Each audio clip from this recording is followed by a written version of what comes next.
In the last class, we have seen various kind of operators. Actually, we started with instance and local variables. What is the difference between instance and local variable?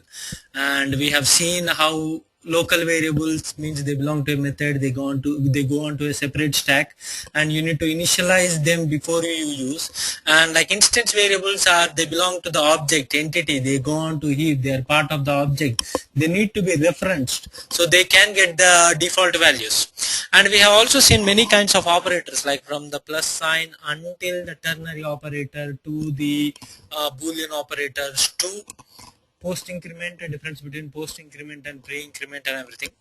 And later we have seen branching statements. Branching statements, like there are two kinds of branching statement.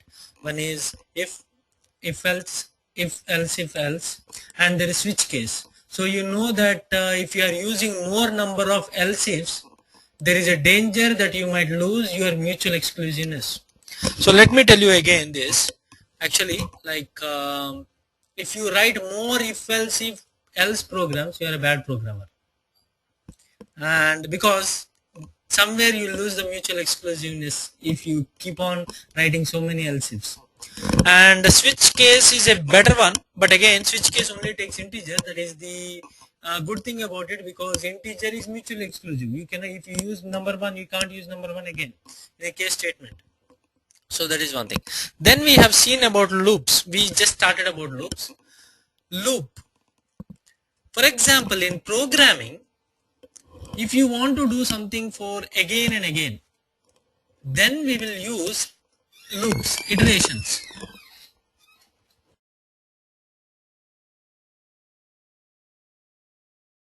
Everyone, 1 second. In programming, if you want to do something again and again, we will use loops. This is also called iteration, iterating.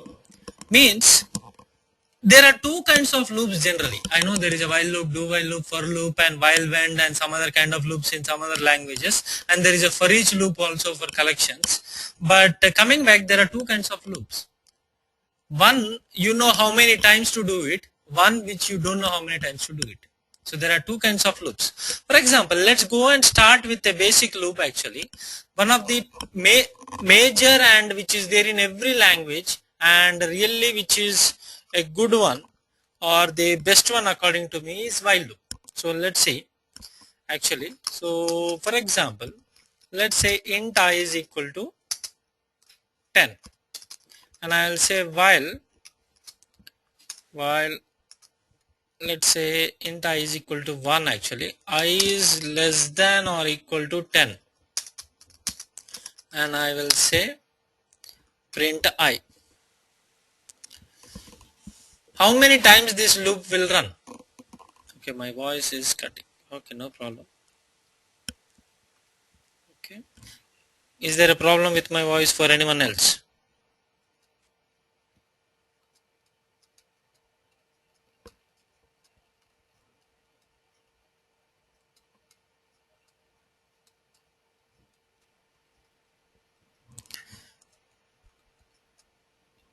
The reason is I opened the current recordings page. Current recordings has so many recordings. YouTube buffers if you just open the page. So so much of my RAM is taken for that. Yeah, I think it should be fine now. Alright. Sorry about that, everyone. So can everyone look at this loop and can tell me how many times this loop will print? How many times this loop will print?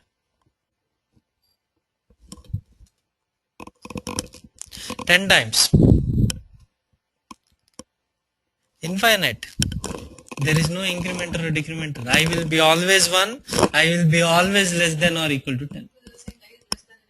10. 1 is less than or equal to 10. Am I right? So it's I is equal to 1. 1 is less than or equal to 10. It will print it. It will go back again. It is still 1. Agreed? So generally what people do is like they increment. They change it to 2. They change it to 3. They change for every iteration. So that is what I have been telling. There are two kinds of loops. A loop by default goes into infinite. That is how programming is started. Like if there is a loop, if you don't stop it, it will go into infinite. Our first duty if you are writing a loop is make sure that it is not going into infinite. Yeah. So again, I will repeat this again. If there is a loop, by default it will go into infinite loop. If there is a loop, by default it will go for infinite loop. So make sure you write a condition that it doesn't go into infinite loop. Okay. So first thing, any loop will take three things. Means iteration is a count. How many times we are doing this is a count. So we need a counter to hold like how many times we are doing it. That is called incremental. See, this is, do you see this I? I is the variable we used to know. Can everyone hear me now? Just want to make sure. Yes, thank you. If there is any lag again, tell me. I will use Ethernet instead of wireless. Okay. Yeah. So coming back again. So I is used to hold how many times we are iterating. Agree? I is a variable we are using to hold. Generally, we initialize. It will be integer. Should we use a double or something there? Agree? Yeah, it should be integer, whole number, right? Okay, but does it have to be negative? Integer can be negative. You don't have to be negative, but make sure it doesn't go negative. There are some bugs, some on based on that too. Okay, so just make sure. So generally, people will start with 0 or 1 or whatever they want. So this variable should be needed, and we will check the condition. For example, as I said before, there are loops.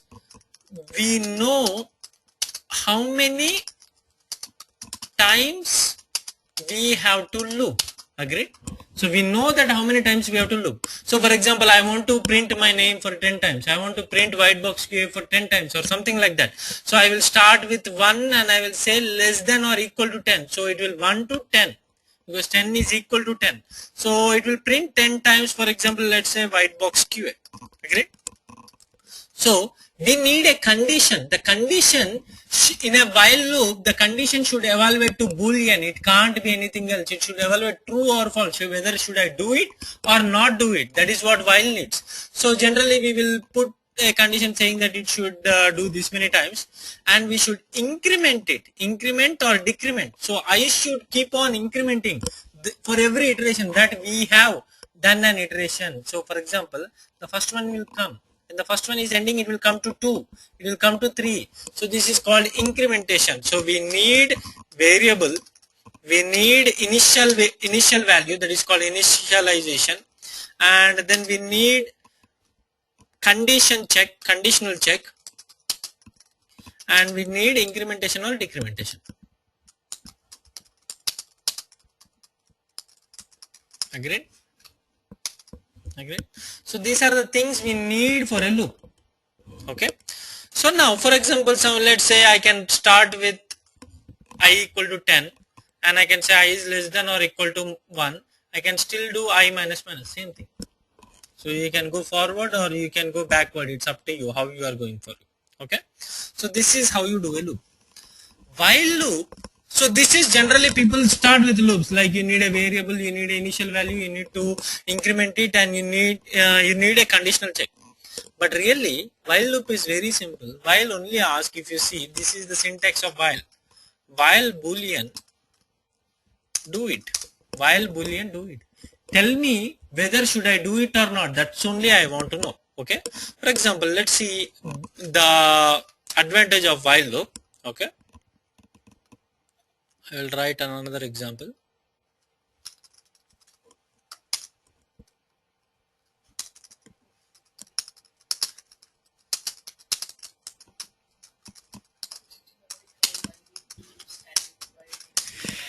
Only void. We haven't done public static yet. Static will come after object oriented concepts. First you need to know instance, then only will come to static. Yeah. Main is a keyword. Main is nothing special. Main is a method. They said it is a main method. That's it. Other than that, there is no significance for it. Yeah.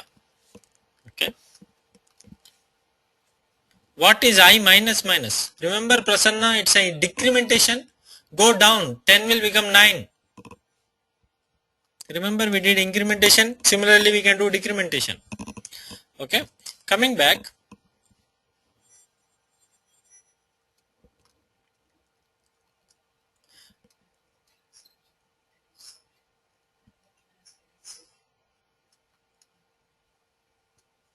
Okay, for example, let's say I will create a text file here and I will say this is names. Okay, so I'm creating a text file. For example, I will write all the names in the class. Let's say I'll write some names.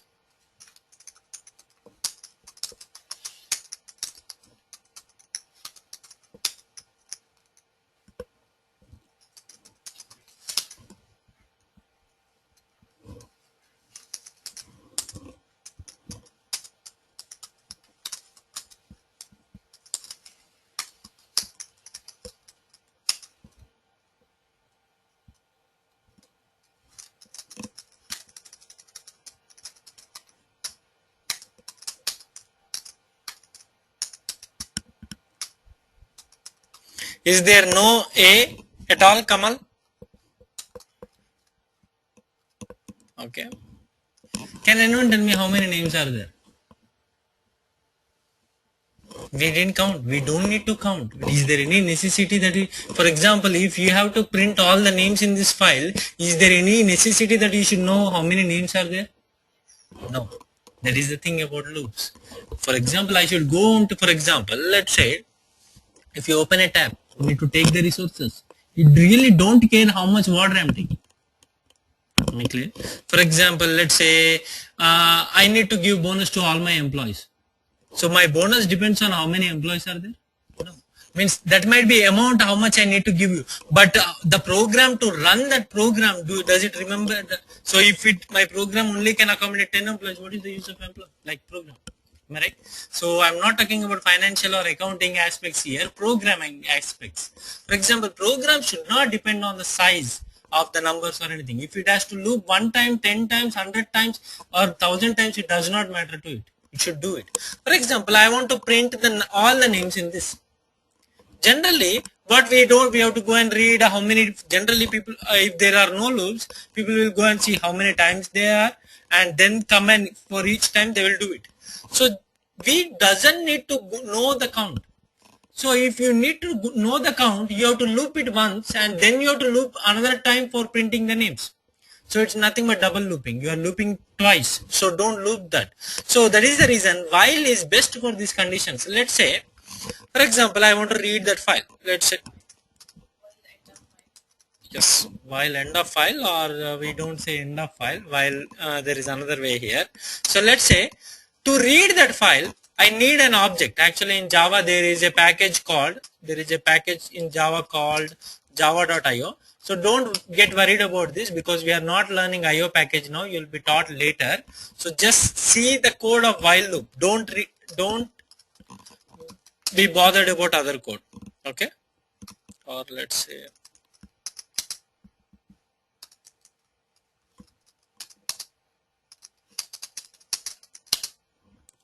okay, I will explain this code to you.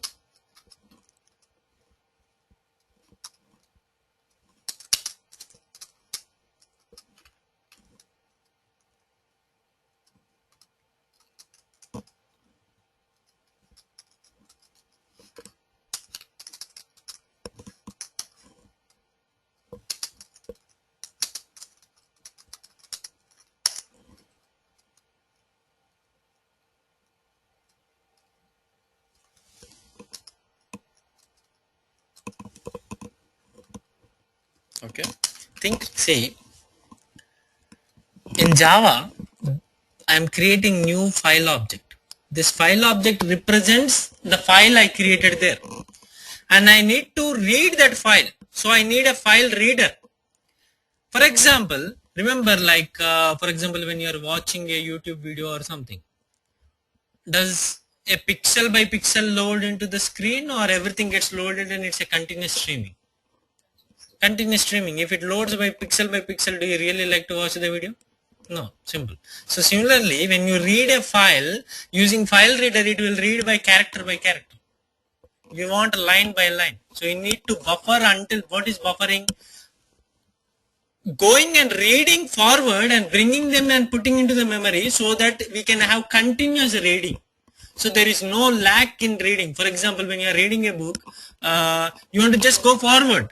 right? The next line should be printed even before you finish up this line, right? So that is buffering. So similarly, the characters are buffered for a line. So that is a buffer reader object. Okay. So for example, let's say string line is equal to br dot read line. So my buffer reader will go into that file and it will read the line and it will put it into the string line. So it will read this line and it will give me into the string line.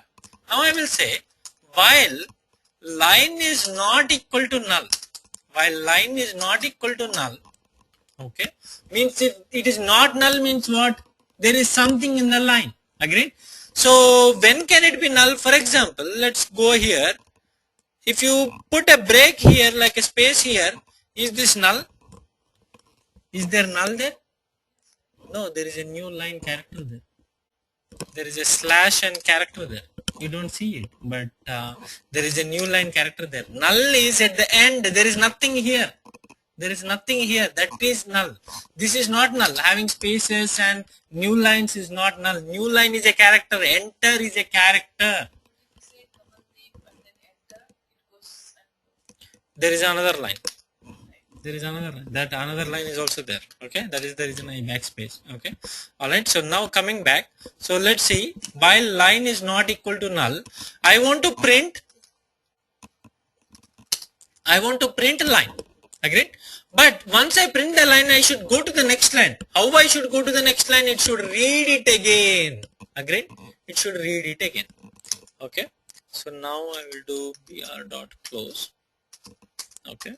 See this one. Let me print this. So did it print all the names from Manjula to Kamandi? Okay. All right. So while loop only takes, see here, do we know the count how many times we are doing it? No, we need to know whether should I do it or not. It's not about how many times we do it, whether I should do it or not. That's what while wants. While takes boolean as an expression. That is a good thing about while. That is not a bad thing about while. Agreed? So generally when you are writing this kind of code, when you need to know how many times you have to do it, you need a variable, you need a condition, you need incrementer, decrementer. When you are going and reading, see tomorrow you will be reading a database. You will be reading a Excel file, data driven, and you will read all that and you will pump into your Selenium script or something. You don't need to know how much data is there. Test case should not, means the program should not know how many times it has to do it. It has to do it until the condition is satisfied or not. So that condition is what makes the while do not depend on anything else. Okay. So let's see, there are another kinds of loops too. The second one is do while. Is everyone clear about while loop? Is everyone clear about while loop?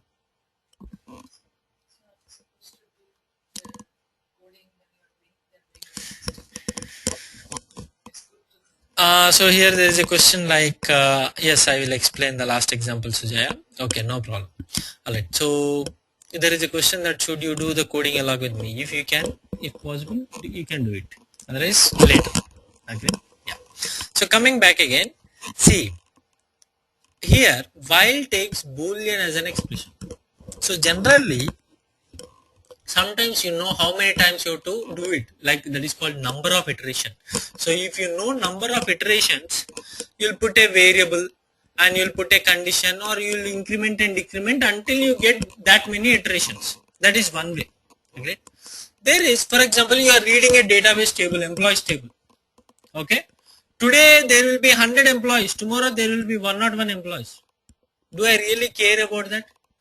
Right? No. Means I should loop through employees and send an email. I should send, for example, like every day good morning. Think like that. Today I need to send that email for 100 people. Tomorrow I need to send for 101. Maybe the next day, the day after, I will be sending for 99 only. I don't know. Agree? So my logic should not depend on how many employees are there. I should not count the number of employees. Agree? I should go and read the table while there is a record. While there is a record. Do you see that? How while is, means if you read it in English, like while there is a record, while there is a line, I should print it. While there is an employee, I should send an email. While there is, like, depending upon whatever the business you are doing tomorrow, you have to loop it. While there is a data row, I have to run this action. While there is, this kind of stuff. So you should not depend on the incrementer, counter, initialization, all this. For example, you will go to the database, you will do a SQL. For example, you will get 100 or 1000 rows, we don't know. While there is a record, for every record or for every employee, I will do this. So it's nothing but looping on the condition. Means while there is something, see, I go and get a line from the text box. I will go and read the text file, and I'll read a line. So I will just read the first line once. Okay, I will go and read the first line. What did I get here? Manjula. And I will put it into string line. Is line is equal to null? No, line, if line not equal to null, is this true? Yes, there is Manjula, and Manjula cannot be equal to null. Manjula is something, and something is not equal to nothing. So it will print Manjula and it will go to the next line. So for as long as this condition is satisfied, it will keep on doing. As when the condition is broken, it will stop. So logic should be done like this. Am I clear, Prasanna and Sujaya? Can you go through buffer reader statement also? Definitely. Yeah. So this is IO package. We will explain at the end. For example, everything is an object in Java. For example, if I want to create a car is an object. Just new car and you get a new car. For example, if you want to create a new file. So I create a new file in the memory. See, where are Java objects when you say a new car? Is there a new car outside? No, right? It's in memory, RAM. Agreed? So when I say new file, this file is in the physical directory. I don't care. This file is in the physical C drive. Is C drive my RAM? No, C drive is not RAM. I need to load into RAM. So I am telling that create a file object in RAM using this file in the physical drive. So it will read all the contents and it will put it in the RAM. And then my file reader will come. Then file reader means it's a pointer to read. It will say that, okay, now I can read. There is something else to read. That is another object to read. This is a buffer reader. Means it can read faster or read some more and put it in the memory for you, line by line. So that is buffer reader. Am I clear?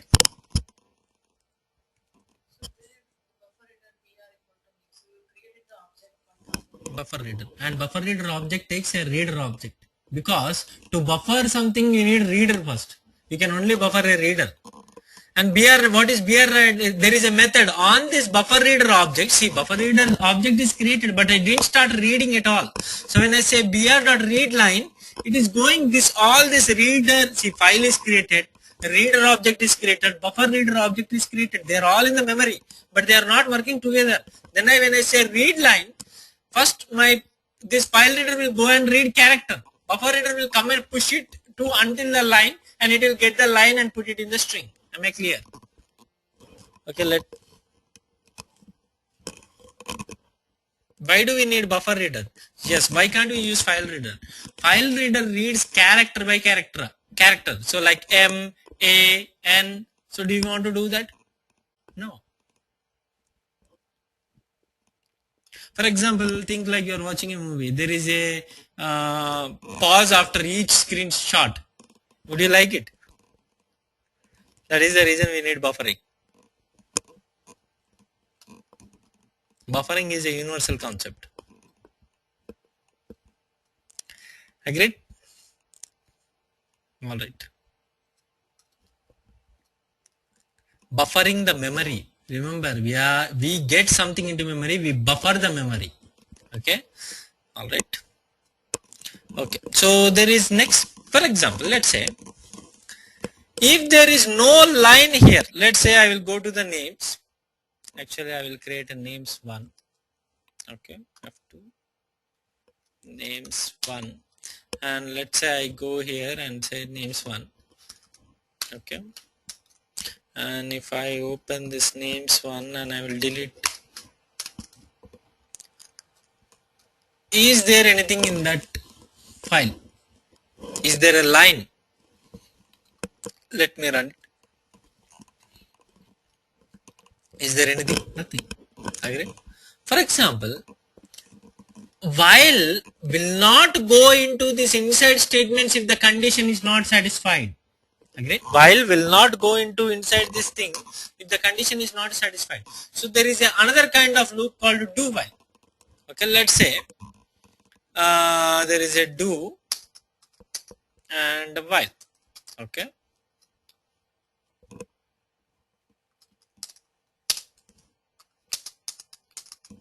Okay. See, this is the difference between while and do while is while will check the condition. If the condition is satisfied, only it will come.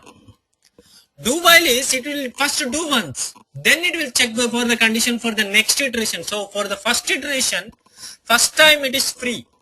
It can go on even though there is no conditional check. In what scenario we use buffer reader? To reading files.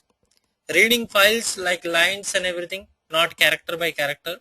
So that is buffer reader. Anything tomorrow if you are reading Excel sheets for data driven or CSV files for data driven or anything, that is using buffer reader only. Okay. But if there is no buffer reader, you can't do that. Okay. So for example, let's say, yes, it's an inbuilt class in java.io. For example, I am printing the line. See, first I will come and do this, then go and do, like I will then say line equal to read line. Okay. Then I will go for the next line. Let's do this one. It is printed that now nothing is there. So let's say I will do if line is not equal to null, print this, else let's say, yeah, or otherwise I will do this kind of stuff.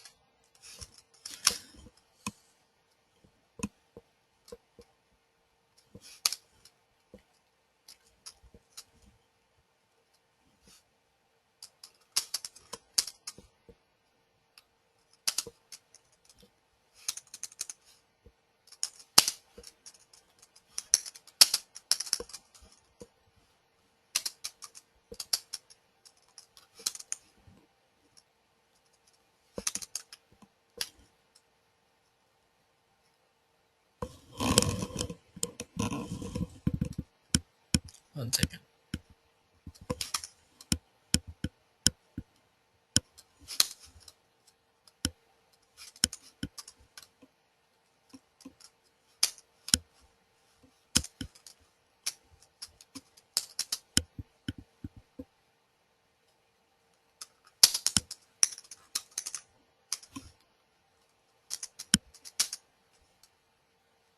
One second. I can do this.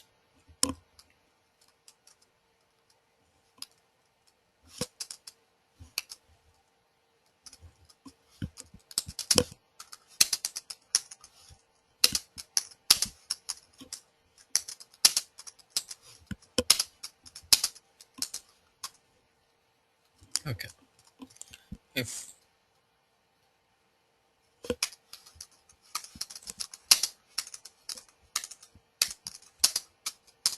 okay, yeah, see this one. I read the buffer reader and put into the line.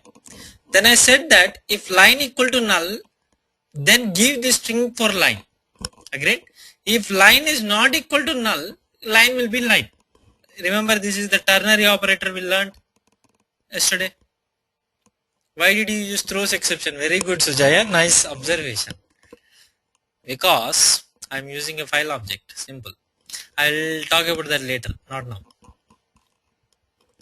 Okay. Because when you are using external things like file object or anything, is there any guarantee that file is there?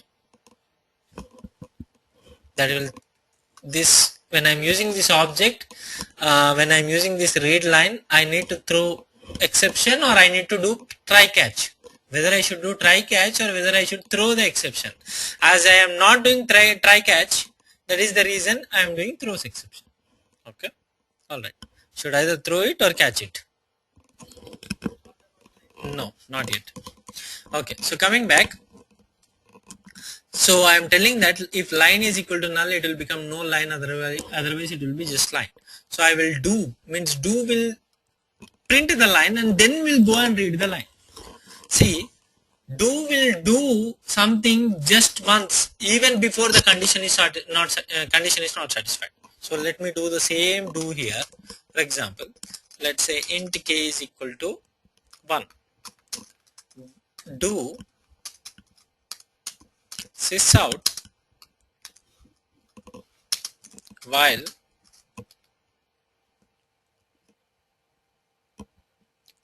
let's say k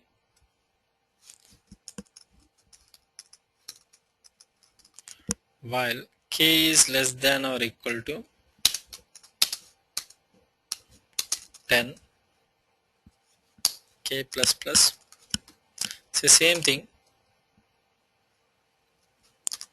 Okay, let me write this one 10 plus plus. See, if you see the above program and this program are same, I equal to 1, k equal to 1, while k is less than or equal to 10, while k is less than or equal to 10, and this is in do, this is in while, means first do this, then increment and go and check. So if you run this, it printed almost 20 times. Agree? So now there is one more thing I want to talk about. Was there a class yesterday? No, I meant Saturday's class. Okay. Alright, I will repeat this again. While will print this only if this condition is satisfied. It will come into this one only if the condition is satisfied. Do while will do once and then will check for the condition. Agreed? So it will do once and then will check for the condition. There is one thing, strange thing sometimes it can happen. For example, let's say I is greater than 1 and I is less than 10. Will this one print at all? If I is greater than 1 and I is less or greater than or yeah, if I is greater than 1 and if I is less than 10, it should print it. Will this print here? Just tell me that. Forget about this.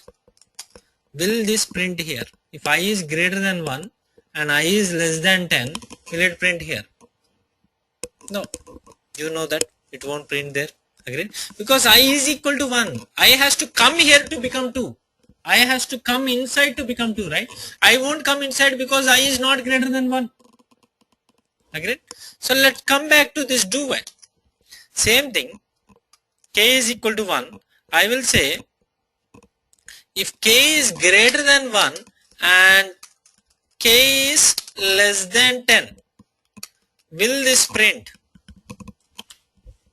Will this print? Yes.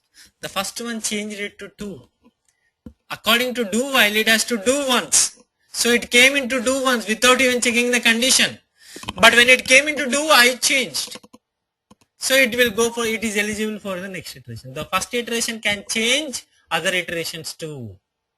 The condition itself too sometimes. So you should be careful about this.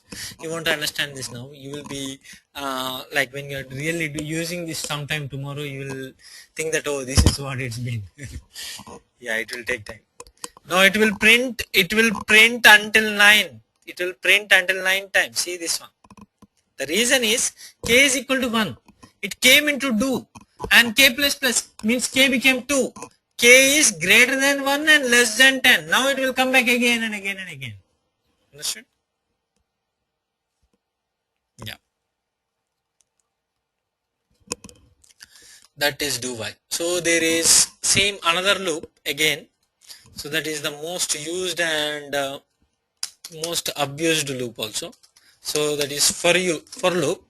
Same thing if you want to write everything into packaged one. For example, you can write like here only, like let's say j is equal to 1. Let's say j is less than 10. Okay, j plus plus. Okay, so you can write everything into one line and just print j, or you can do that. Yes, you would say for loop is better. Yes, because you don't have to write 3 lines, you can just write in 1 line. But will for loop fit in here? that, see, it's good, it looks nice when you are hard coding because it is easy for you, but the hard coding always has a price to pay. The reason is, if you are hard coding always, for loop needs a incrementer, for loop needs a condition, for loops needs this one. This is only good when you know how many times you have to iterate. If you don't know how many times you have to iterate, if you are reading a file or if you are reading this one for loop, you will not fit in. Understood, right? How can you put that in for loop? You need to know how many times you are doing it.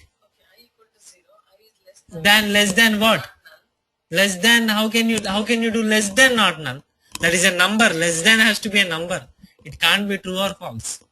So you need to go through the list once and count them and come back and look through again. So you have to do loop twice with for loop. So don't get addicted to for loop. That's what I meant in the beginning only. Okay. Yeah, all right. What is br.close? Very good, Kavita. I opened a file. I need to close the file. When you see, for example, you opened a file. For example, you are done with it. You need to close it. Why? Because otherwise it's taking memory. If you open something in memory, you need to close it. Yes, that is developer's duty. I will come there. We are too soon to discuss all those. All right, are we good with all the loops? So let's move on. There is something else in loops too. Okay. Yeah. For example, let's come here and we will read names again. Means names has names. Names one does not have names. Agreed? So how many names are there? We don't care. But everyone is there, from Manjula to Ifat to Kavita to everyone. Agreed? For example, let's say I will say I am looking for Himanish, and if I find Himanish, I want to stop there.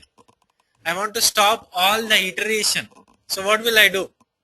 I'm just looking for Himanish, and if I find Himanish, I need to stop there. So BR is a pointer. Yes, BR will be always pointer. New is object. Okay. All right. So coming back. So if I find Himanish, after printing Himanish, I will stop it. Okay. So let's say if line is equal to Himanish, I need to break. Break means exit the loop. Break means what? Exit the loop. Agreed? So what will happen? Tell me when you run this. Okay. The reason is, you know why? I can't use this equals. This equals. Okay, Himanish.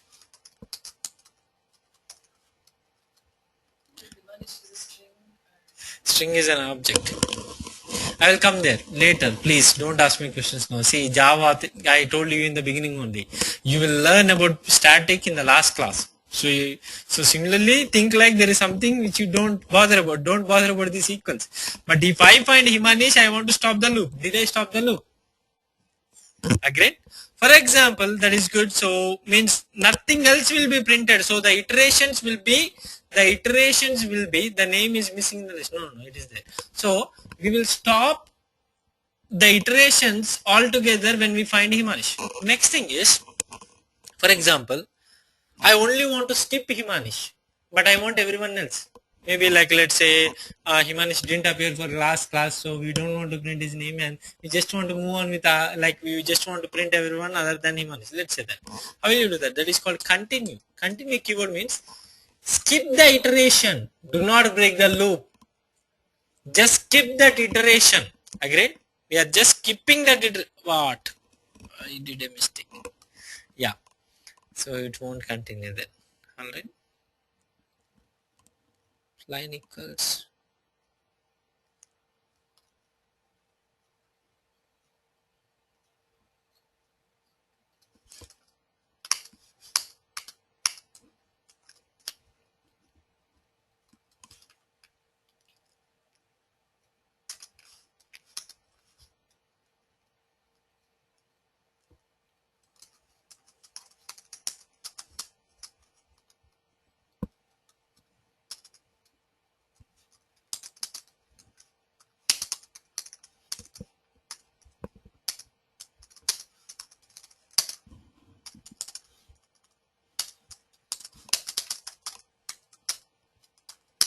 Okay, so let's see this. If line dot equals Himanish, we need to continue. So see, generally when you are writing a if condition and if you have only one line, you don't need these braces, curly braces. You can just put it the same statement and say continue. You understood, right? If you only have one line to do that. Okay. Do you see that? It skipped, it stopped after Himanish, right? It didn't print Himanish and it stopped at Himanish. System dot. Actually, let's print Himanish and skip from here.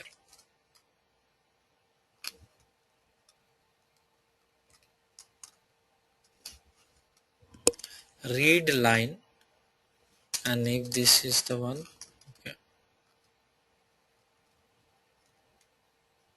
No, 1 second. We will print it. So we will read the line. Okay, it should be here only. Continue, but you won't. So let's say, actually you have to do this way.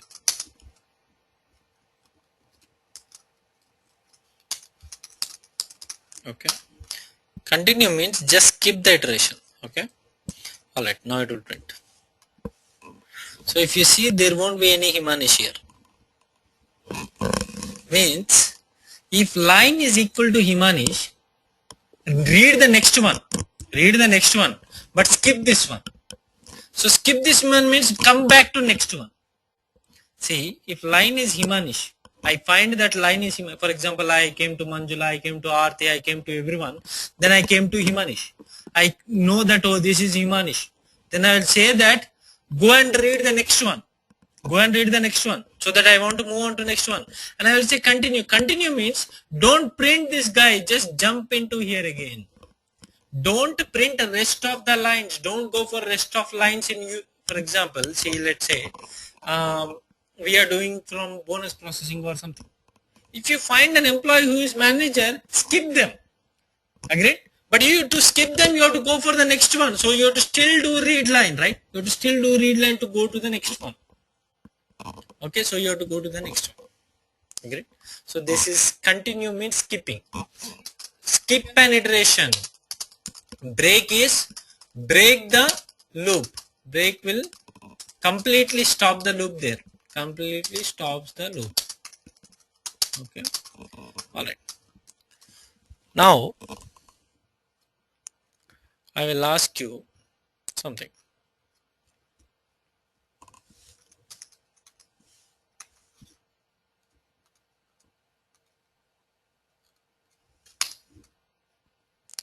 For example, let's say I want to print 1 to 12. Agreed? I can use a loop, right? I can use a loop and I can print that. And I want to print for every one, I want to print 1 to 30. For 2, I want to print 1 to 30. For example, like I want to print months and I want to print days in the months. How should I do that?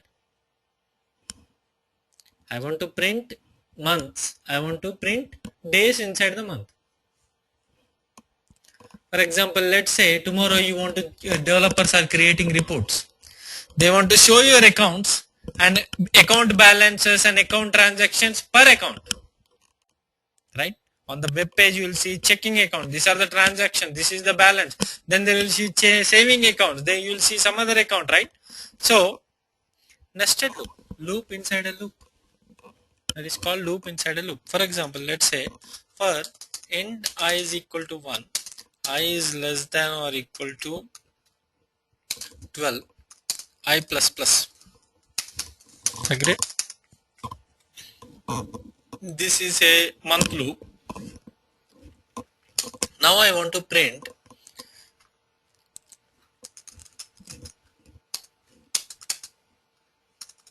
int j is equal to 0 and I will say j is actually start with 1. Let's not start with 0. J is less than or equal to 30 and j plus plus. Okay. and I will print I plus, I will use a colon in between, and I will say plus j. Okay, alright. So if you run here, you see it printed 130 and 230, 330. Agree? You see this? This is nested loop. For example, now if I say, let's say, if j is, let's say, in Feb, okay, in Feb there is 28 only. Agree? So if I is equal to 2, and if I is equal to 2 and j is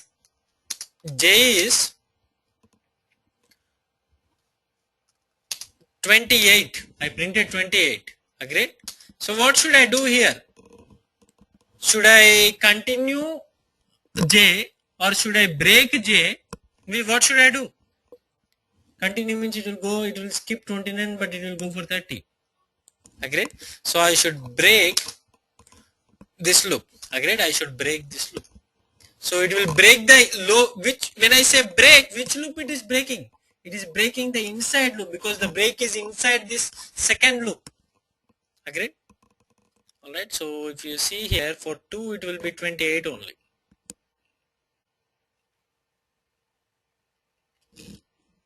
Yeah, 228 only. Agree? But let's say now, think like I'm looking for someone's birthday. Let's say if I find that, I want to stop. If I use a break here, for example, like let's say if I find, let's say I is equal to 12, and let's say j is equal to 1. Let's say that, just an example, like December 1st. If I find December 1st, I want to, like let's say August 1st, because the reason is I want to break in between of the month. After December there is no month, right? So let's say August 1st. Sorry, it's June. It's June 1st. So let's say if it is June 1st, I want to stop everything. So if I use break here, which loop I am inside? I'm in the second loop. So it will only stop June and it will move on to July.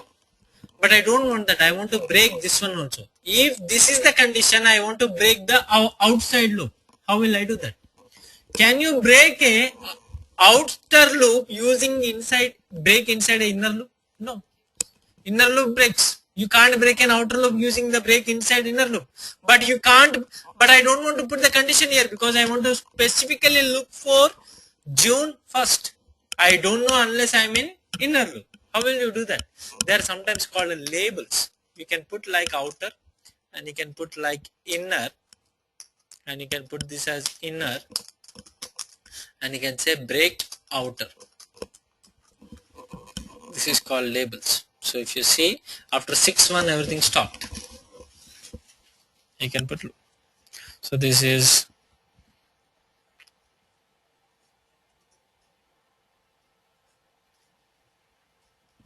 so we have learned while loop, do while loop,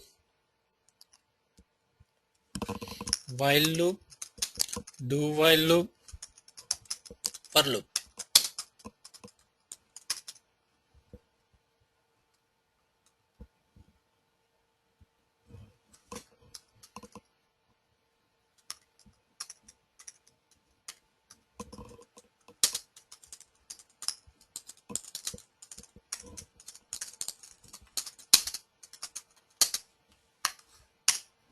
Okay, is everyone clear about this?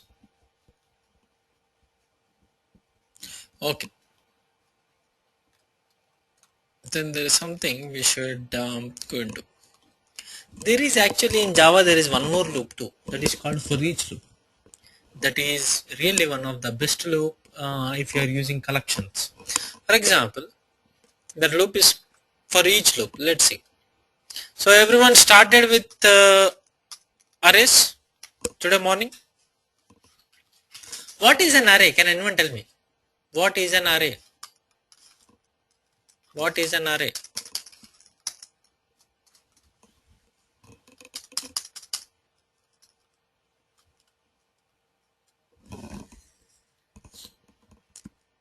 Collection of objects, collection of data, set of elements. Yes, array is a list of elements. Collection of some same type data, set of placeholder for data types. Array is a group of collections. See, there are two things. I will give a small introduction so that you can use in your array class tomorrow or Wednesday. There are two kinds of things. One is called composition and another is called collections. What is a composition? For example, we put a filament together, we put some aluminum and we put some glass together, we make a bulb. But did we put that to store the filament there or to get the light? So that is a composition. So we did something to create something. So we want to make a composition to give something. Agreed? So we are putting things together to make something. That is composition. For example, think like so nowadays if you go to a store, you need to take your bag. You know that, right? Yeah. So for example, you take your bag and you go and get all your vegetables and you come back and you throw away the bag. What is the bag for? Is that something to make a composition or to put all the things together, take somewhere and throw it away? Collection. So the second one is called collection. The first one is called composition. Agreed? Collection is set of items so that you can have single handle. Why do we take a bag? Why can't we just go and get all the vegetables in our hand? Too many things to handle. Our hands are not enough to hold them. That is the reason we need a big bag so that we can just hold the handle rather than all the items itself. So we can put them all into one box so that we can hold the handle of the box. Simple. Array or collections are nothing but objects. Collections are objects which contain items. Agreed? That items can be anything. For example, you can have a bag for vegetables, you can have a bag for something else, you can have a bag for something, right? So that is items can be anything. Agreed? So we need collection is an object to hold items. By itself it can't be anything. We don't require a bag when if we don't go for shopping or anything. Composition is a making up. You make an item, you create an item, that is called composition. When we write, for example, let's say public class employee, before we wrote public class employee, and we said employee will contain, like let's say public int employee ID, agreed, and public string employee name, and let's say public, what is the other one, salary, right, double salary. So we put three things into the box. Agreed? We put three things into the box. The object is a box. These three things are attributes of that box. Means they make an employee. We make an employee. We are not holding employee ID and employee name together. Are we creating an employee to store an employee ID? Do we hire an employee to put an employee ID? No, right? Simple. Agreed? So that is business. That is composition. Collections are nothing but items where we put together to store and retrieve, or to hold temporarily. See, finally every object have a single pointer. So for example, when I say employee is equal to new employee, E is a pointer. Do you see that? E is a pointer. E is holding to that object. Similarly, there are two types of collections. Let's see that there are two types of collections. One is called sets, one is called lists. Can anyone tell me? There is a map, there is queue, there is stack, there is a heap. Okay, let's see later. First one is set and heap. Set and list. Can anyone tell me what is a set? Remember, we have learned that long time back, somewhere in 6th or 5th grade. Sets.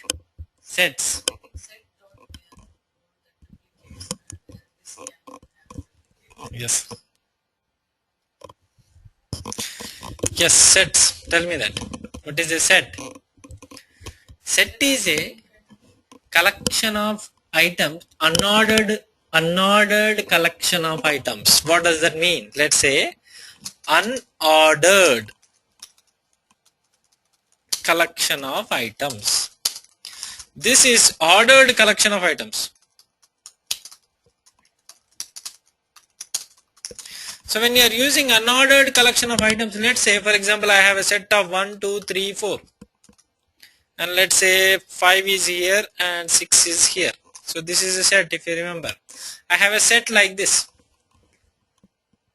Unordered means we don't know where is 1, we don't know where is 5, we don't know where is 4. Do you know where is 1? By seeing we can tell that is the first position, but the program doesn't know where it is 1. So if I ask 1 in this set, how will it search? It will go and search every value and say that okay, 1 is the first. Okay, it will go and search the value. Oh, I got 1. So if I have 1, if it is an unordered list, if it is an unordered collection, we are looking by the value of the item. Agreed? So we search an item by the value of an item. So can there be 2 items with the same value? No. So duplicates are not allowed. In other words, simple. Agreed? Duplicates are not allowed.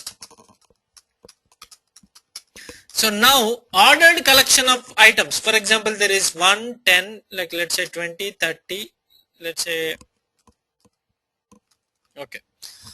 It remembers where is an each item. So if you say 1 is at the first place, 20, there is a 20 at second place, there is a 20 at third place, there is a 30 at fourth place, there is a 40 at fifth place. So I can ask like, give me the item at third place. What is it? 20. Give me the item at second place. What is it? 20. So ordered collection means it remembers the order of the items. So that position is remembered. So you can get an item by position. So duplicates are allowed. Duplicates are allowed. Okay. What is an array? Array is nothing but list of items. It's a list. It's not a set. Array is a list. So in array, can we remember a position of an item? Yes. That is called index. That is called index. So if I create an array, let's say int array, my array, let's say new, let's say I will create new int array of, let's say 1, 2, 3, 4, 5. Let's not use this one.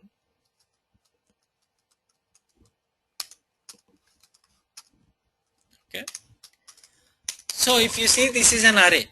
Actually, my array is a pointer. An array is a box of all these items. So there is an array which is a box of all these items. Agreed? So 11, 12, 13, 14, 17, 20. Agreed? So my array is just a pointer. It is the handle. It's a pointer to this box. Now when there is 11, 12, 13, 14, 17, 20, you can ask that give me my array of 0. My array of 0. Indexing starts in programming with 0. Remember that everything starts with 0. My array of 0, what is the item? 11. When I say my array of 5,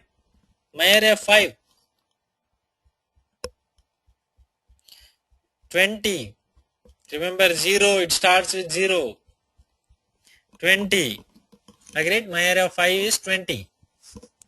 So that, is there a my array of 6? No. If I do that, what will happen? The program will fail. There is no item at that index. Agreed? So that is what array is. There are some other types of collections too. Map. Map is nothing but there will be 2 collections. So let me explain you here. Set is what? Single collection. List is what? Single collection, but there will be a pointer at this 0. And 1, 2, 3, 4, it can move to 1, 2, 3, 4 like that. What is a map? Map is nothing but, map is a collection of set and a list. It's a combination of both things, and there is a mapping from one item to this item to this item. You understood, right? Key value pair. So there is a keys collection, there is a values collection, and every key is mapped to a value. You understood, right? For example, you want to hide some things. For example, let's say your locker. You want to have a separate key for every locker, right? We can't use the same key for every locker. And locker's value is different. Do you think 2 lockers value will be same? I don't know.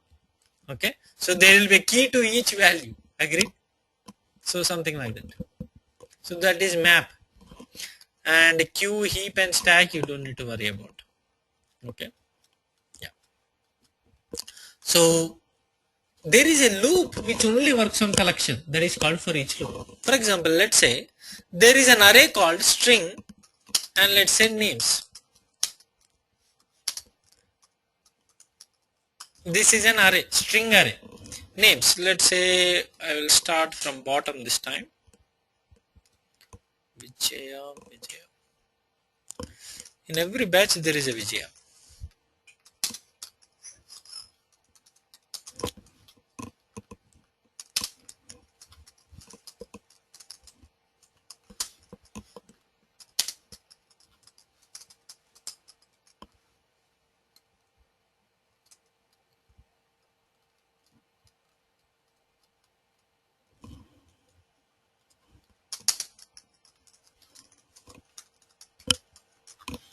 Okay, so let's say these are the names. Generally, if I have to do this in for loop, how will I do this? This is the array, right? Int I is equal to 0, and I'll say I is less than names dot length. There is a length property I plus plus, and I will print sys out names of I. Agreed? This is how I do it. So if I print this, it will print all the names here. Agreed? This is one way. This is for loop. This is not for each loop. So what is for each loop? Same thing. If you say for string name in names, print name. Name. See this? For each name inside a names, print the name. You should read like that. That is called for each loop. For each name in names, print the name. Agree? So it is the same thing. You don't need to give I, you don't need to give I less than, because if it is a collection, every collection has an object, something called iterator. I don't want to discuss that right now. Let's move on from here. See, if there is a collection, there will be items. Agreed? If there is a collection, there will be items. Okay? For each item in the collection, do this. And that item is a string. In a string array, what will you have? Only strings, right? For each item string in this bag, print that. Means take each item and print it. Take each item and print it. This only, you can only use the syntax only on collections. You can't use anywhere else. Because you have to read like that. For each name in names. You understood, right? For each name in names, print name. If you read the program. Yes, so each only for string. No, each is not only for string. You can use int array or any. For each is only for. So here it is a string because string array contains strings only. Because remember, array is a single data type collection. You can't put one integer, one string into an array. You have to use array list for it. Agreed? You can't use with an array. That is single data type collection. So for example, you have a egg cage, you can have to only put eggs there. You can't put anything there. Array is like that.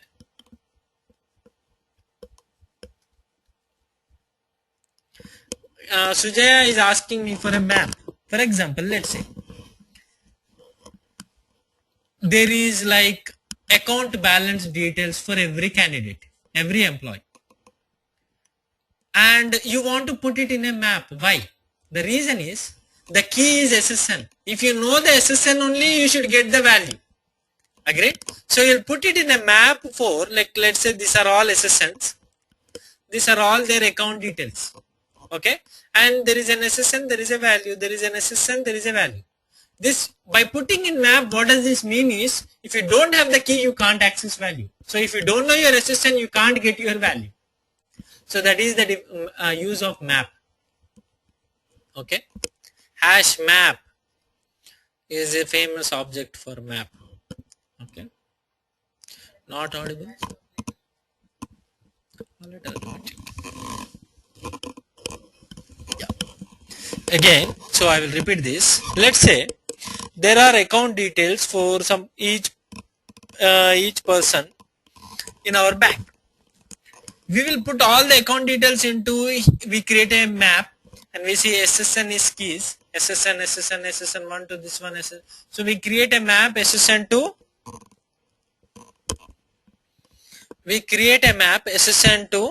one second, yeah, we create a map SSN to values, account details, SSN to account details, SSN to account details.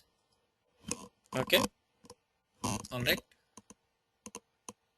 Is there a disturbance? Welcome to GoToWebinar, web events made easy. Alright everyone, I will repeat this again. Can everyone hear me now? Yes, perfect. Alright. Map is nothing but set of two collections. Like one is a set, one is a list. So in set there will be keys, and in list there will be values, and key will be mapped to a value. Key, there will be a mapping from key to value, Understood? So how will I use this? For example, tomorrow, let's say in a bank you want to get the account details. So you create a map of SSNs and account details. If someone needs to get the account details, they need to know the key, they need to know their SSN. So map is like a secured structure. Without key you can't get the value. That is the use of that. So tomorrow you want to make a collection of account details, but you have to give the SSN to get a account detail. You understand, right? Hash map is the famous object for this. Okay.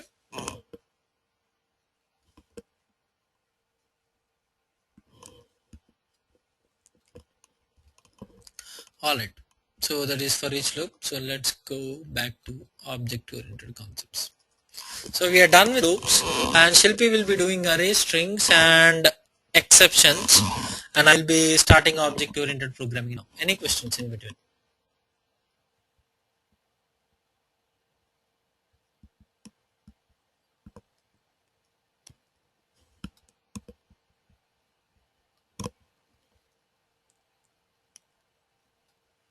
Yes, there is something going on. Object-oriented programming. This was actually started a long time back, and Smalltalk. Small is the language which is one of the first object-oriented programming language. And Smalltalk took over the object-oriented programming. Later C++ came and it became the best object-oriented programming. And later Java came, it became most used object-oriented programming language. And then Microsoft also adapted to C#, VB.NET and everything. Object-oriented programming, what does that mean? Create an entity first, then do logic on the entity. Don't run logic directly. Don't run functions, procedures directly. Don't write them directly. Write them part of a class. A class is a definition of an entity. A class is a definition of an entity. An object is a real entity. Object is an instance of entity. Agreed? So for example, I have already explained this, so I don't need to go it again and again deep. For example, see, I am creating an account class. I have two attributes. Called account number, account balance. Means every account will have an account number. Every account will have an account balance. So I am writing the definition of an account here. When I am writing a class, I am writing a definition. I am not creating an account here. I am writing the definition of an account. So every account will have an account number. Every account will have an account balance. And there are two operations on an account you can do. So when you create an account, when you have an account, you already got two things in that account. One is account number, one is account balance. On that account you can withdraw or you can deposit. So when you write your classes like this, that is called object-oriented. So in object-oriented, first thing is you create a class. Collection of classes, logical grouping of classes is called package. When I write a class, I mean I am writing it for something. For example, let's say I am writing an account class. Why am I writing an account class? For example, do you think I am the only one in this whole world to write an account class? There might be many people, many softwares and everything. For example, tomorrow, if there is a program, see, if I write a class, can someone else take my program and use it? Yes, yes. You can take it and you can, for example, if I write a class, can someone take and write an object for it? Yes. If I write a class, someone else can write an object for it. They are using it. Instantiating is using it. Using the definition. Writing the class is writing the definition. See, one of the major first concept of object-oriented programming is called abstraction. What is abstraction? Can anyone tell me what is abstraction? Yes. Defining it completely.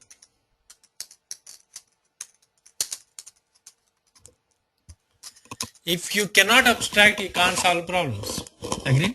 If you don't look forward, for example, the thing is, if you have a problem at, for example, I want to solve banking problem. I want to solve banking problem or some other HR problem or something. I cannot look at the HR level only. I need to abstract it a level down. I need to go and into that problem and look more closely. Then I will find that in the banking system there will be an account, there will be a customer. See, think like, for example, how is an atom bomb created or something. First we need to know if there is an atom. There are molecules. If we haven't known what is an atom, there wouldn't have been, we wouldn't have been, like, this technology wouldn't have been this far today, right? So we have to look more deeper into the matter to know about the atom. Agree? Similarly, if there is a problem, if there is a domain or anything, we need to look more deeper into the problem and go beneath it until we can't go deeper than that to define the system. To solve a problem, we need to define the system, then solve the problem. What does it mean? For example, if I want to say, someone will come to and say that build me a banking system. First you need to know what is a banking. Okay, there will be an account. Account will have account number, account balance, and then there will be checking account, then there will be saving account, then there will be a customer. Customer can have multiple accounts. See, you need to lay out the fundamentals. What does laying out in programming mean? Writing classes. So go to the definition, and writing the classes itself is nothing but abstraction and object-oriented programming. Finding the entities inside the system and writing classes for them is abstraction. Agree? So for example, if there is a banking software, there is an account class. Agree? So there is an account class. So account will have account number, account balance. So writing the definition itself is abstraction. Okay, so then we will find how account is interacting with customer, how customer is opening, withdrawing, and then we come to later. Okay, so first we need to build account. Next thing is, what is a package? See, I'm not the only one in this whole world to create an account. For example, tomorrow someone will take my program and someone will take someone else's program also. So they have two account classes in their system. So if they create an object of account, whose object they are creating? Are they creating my account object or other account object? You understood, right? So there will be confusion. So when you create a class, don't think that you are the only one who is using it. It will go somewhere. Someone else will create an account object for you. For example, if you create an Excel class, someone will say new Excel. Agree? You understood? So that will create an Excel, new file object. So package is nothing but a complete naming. So if there is an account name, it is not complete name.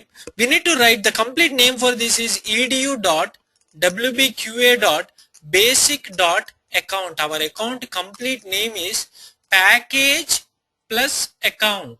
Understood? That is the complete name. So how do we name a package? For example, I am writing a software for Google. So when I write software for Google, I am doing it for commercial purpose or educational purpose? Am I doing it for business or I am doing it for business? Is it a non-profit organization, Google, or for-profit organization? Yes. So that is the reason I will write com dot. Com means commercial, like .com. We will use com dot, and then we will say Google. So first you have to say what type of domain you are. Then you have to say company name. Then for example, I am writing for Gmail. Then it is in the Gmail package. If I am writing for Google Calendar, G Calendar package. Do you see that? So package name should be domain plus company plus application. You understood, right? So why am I writing edu here? Because it's educational. And why am I writing WPQA? That is our application. Why am I writing basic? Because still we are in basic coding. Agreed? So package name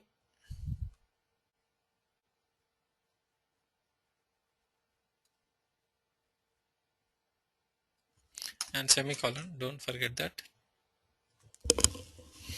So if I have to do it for non-profit, org.junit, right? For all the Java packages, all the packages are Java dot for all Java packages. Okay. So if you want to use someone else packages, if you want to use some classes from some other packages, you need to import that package. For example, before I used buffer reader. Did I write the class for buffer reader? Who wrote it? Java wrote it. Where, in which package did it put? Java.io package. For example, if I only want to import buffer reader, java.io.buffer reader, so I will say import java.io.buffer reader. Or if I want all the classes from java.io to be imported into my package, I will say java.io.star. Give me everything from that package. So that is called import statement. Okay. So when we write a definition, should you want that definition to be public? Why is public class? So when we say class account, why do we write public? Public means it's accessible everywhere. It's accessible everywhere.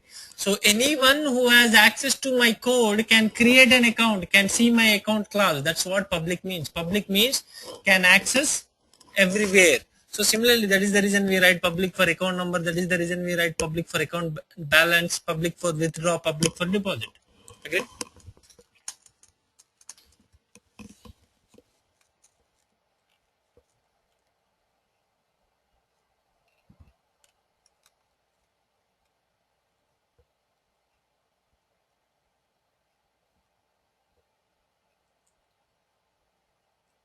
Okay.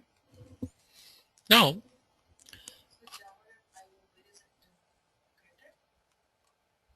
it's in JRE, in the JRE library. It's in the base library. You don't need to put that link. It is automatically, if you are running Java means that is automatically there. You don't need to give that. Okay. Next thing is, for example, I created a definition for an account. Agreed. I created a definition for an account.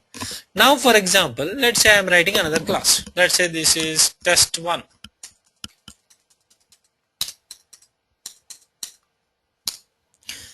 So now I'm writing a class called test1 and there is public static void main inside this.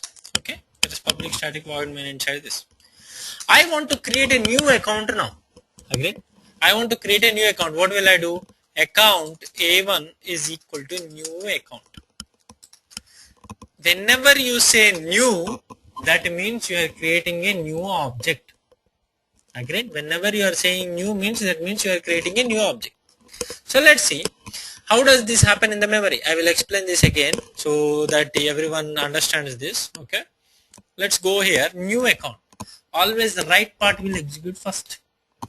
Actually, the pointer is that this is a pointer. So there is a stack and there is a heap. So there is a pointer called A1. So there is a small pointer A1. Okay. And account. Account is a reference type. So this is a reference and this is the object.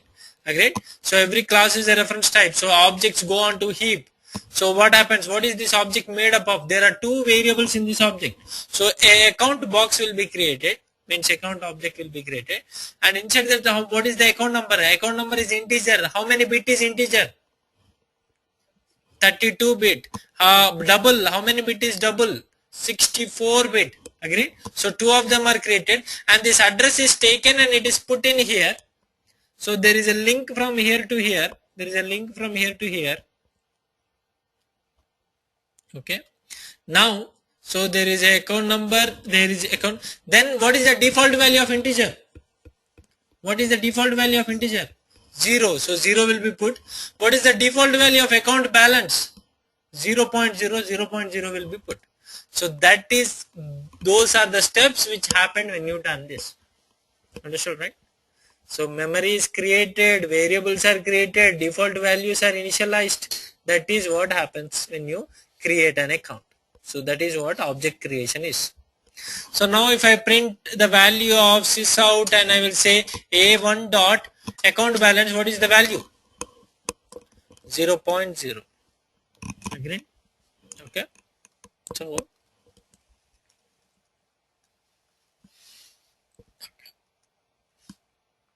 yeah. So you create an object using new keyword. You access the object attributes and methods operations using dot. So you use a1 dot something, means a1 is the pointer to that object. Using that pointer you are accessing its attributes and its methods. Agreed?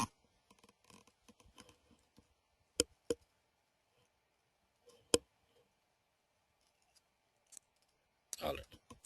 So there is something now.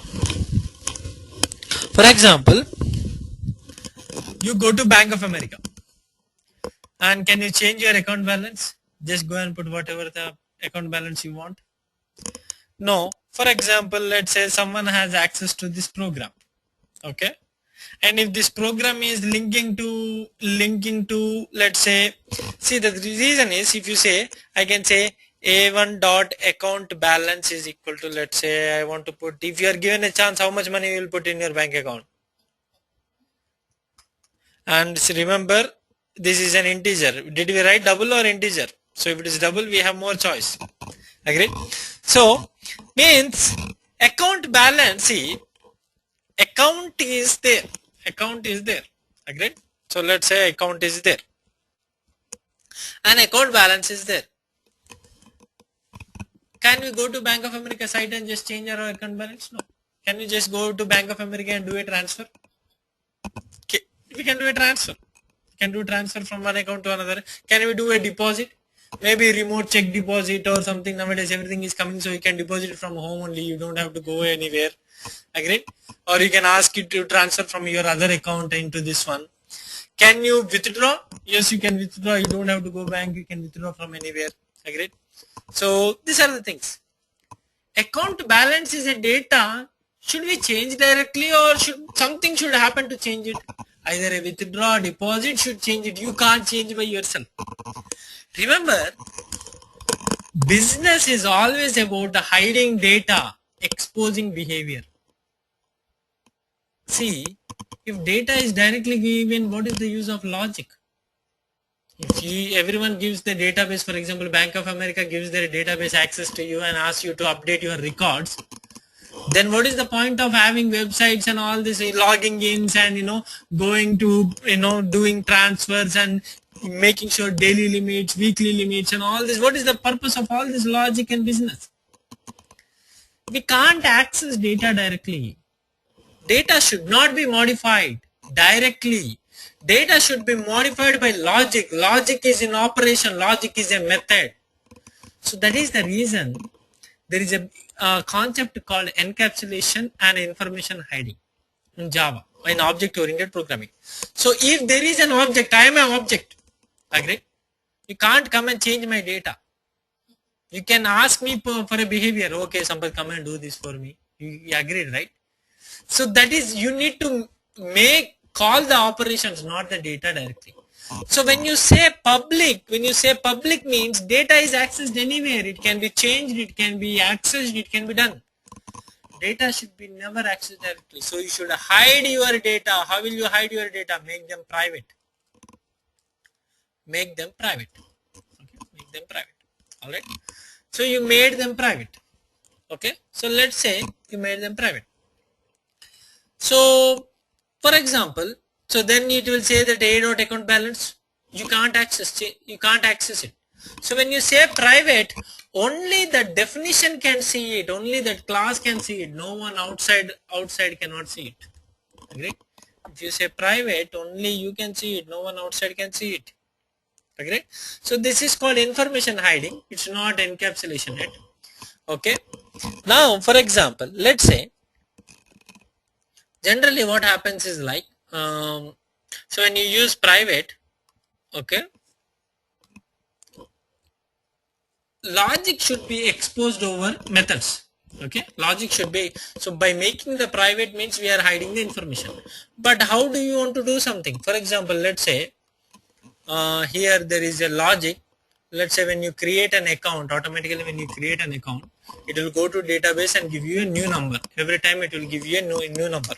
Okay, for example, when you open a bank account, what will they ask you? Please deposit the initial amount. Agreed? So it should be 100 or 500 or something. For example, I deposited my initial amount. Do you see that? Actually deposit, it's not withdraw. Okay, see, now my account balance changed to 500. Do you agree that my account balance changed to 500? So you can see sys out, I cannot see it. Okay, but you know that my account balance changed to 500. So it's private, so you can't see it. That is why instead of making public, Java will say that please write two kinds of methods. So there are, for every variable,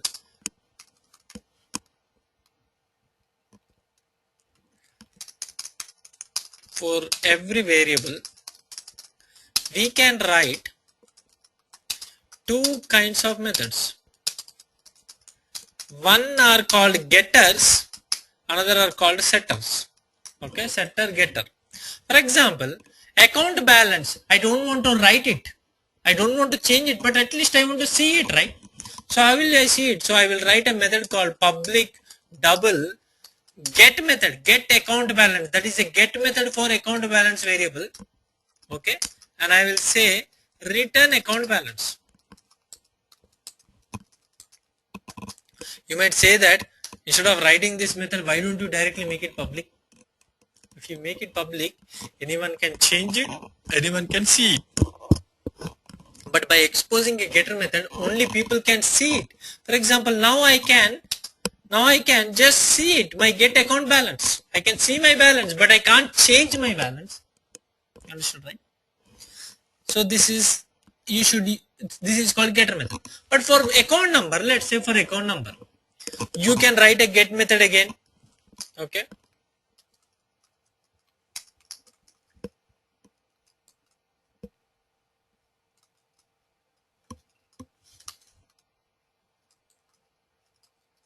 Okay, you can write a get method. Sometimes, for example, if you want to allow someone to change the set method, you can write a set method also.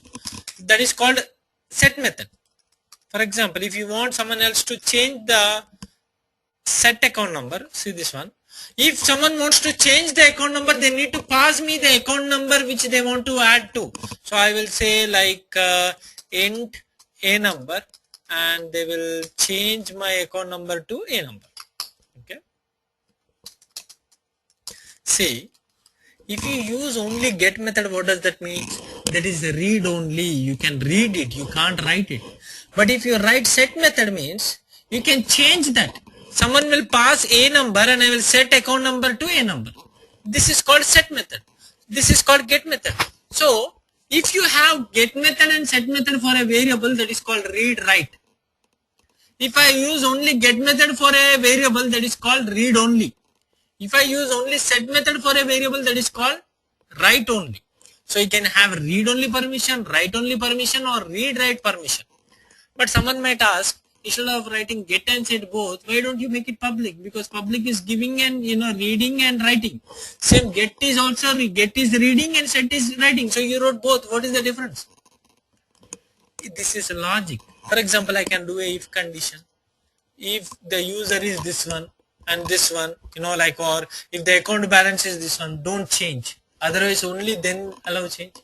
But if I make a variable directly public, can I do this logic there? No, there is no point of logic there. Methods are all about logic. Understood, right? I can put logic here, I can do anything here. That is the reason you should always write methods. If there is an entity, the variable should be private and the method should be public. You understood, right? That is called encapsulation.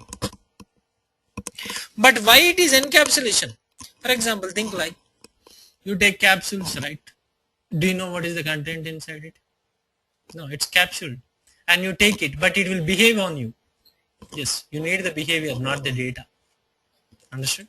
So we need the operations, not the variables. Agreed enough for today? I got that complaint already. Yeah. Alright, I'm recording it now. So another thing is I will be uploading the recording in between. 1 second.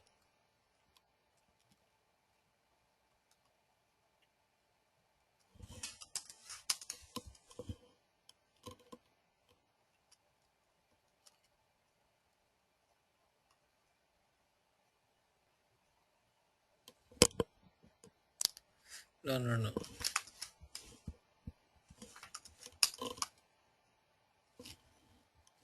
Okay. Alright. Okay. So coming back, if you look at this one, I take the I from the stack and go to heap and put it. If I put it in a for loop, and if I do this for 100,000 times, I'm switching from stack to heap, stack to heap, stack to heap. So do you think this is a performance problem? Yes. So memory switching is a performance problem with that. So that is the reason there is a concept called boxing, auto boxing, and unboxing. So let's see what is the concept. So that concept is called integer is a value type. So Java created some classes called wrapper classes. Wrapper classes. What are these wrapper classes called? So you can create an integer object. Integer I is equal to new integer. See, let's say this is I1. Okay, is equal to new integer. Okay, and you can give this I here. Okay, and you can give a value into it. So I created an integer object. Do you see that? And this is the pointer to that object. What does this contain inside? There is only one integer inside it. So you are wrapping a value type into a object. That is why it is called boxing. You are putting in a box, right? You take a value type and you put it in a box and you create a pointer to that box. This concept is called boxing. So here now I can directly do my array of 0 to I1 dot get int value. So I am using heap to heap. Do you see this? Heap to heap operation. So this way the performance is not bad. Okay. So this is called auto boxing.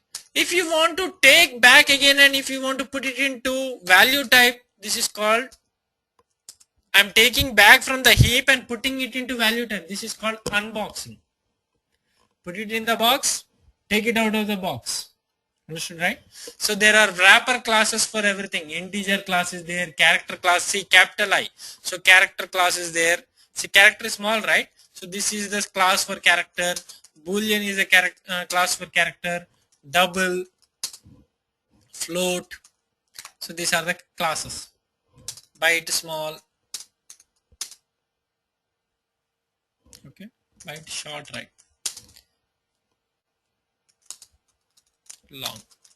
These are the classes. These classes are called wrapper classes.